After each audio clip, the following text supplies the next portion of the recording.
ગીર સોમનાથમાં વેરાવળ પાલિકા તંત્રની બેદરકારી સામે આવી છે।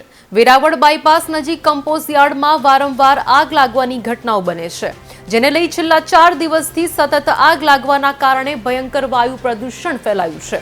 ધુમાડાના કારણે લોકોના સ્વાસ્થ્ય પર જોખમ તોડાઈ રહ્યું છે। પાલિકા તંત્ર અને જીપીસીબીને અનેકવાર રજૂઆત કરવા છતાં તંત્ર દ્વારા કોઈ પણ પ્રકારની કામગીરી કરવામાં આવી નથી, જેના કારણે લોકોમાં રોષ જોવા મળી રહ્યો છે। 30 વર્ષથી પરિસ્થિતિ છે આવીને આવી છે। અહીંયા સળગાવે છે નગરપાલિકા વાળો। એને ઘણીવાર રજૂઆતો કર્યું છે, કંઈ ધ્યાન નથી આપતા। જીપીસીબી વાળાને રજૂઆત કરી છે, કંઈ એક્શન નથી લેવાનું।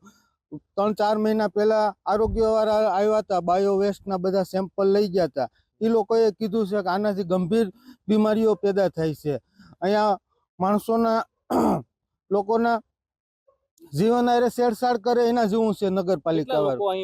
અહીંયા કમસે કમ 150 થી 200 જણાનો વસવાટ છે આજુબાજુ વાડી વિસ્તારમાં। હું તંત્રને વિનંતી કરશું, તંત્રને એટલું જ કહે છે કે આને આ ધવાડો બંધ કરીને અહીંથી આ બધું ઉપાડી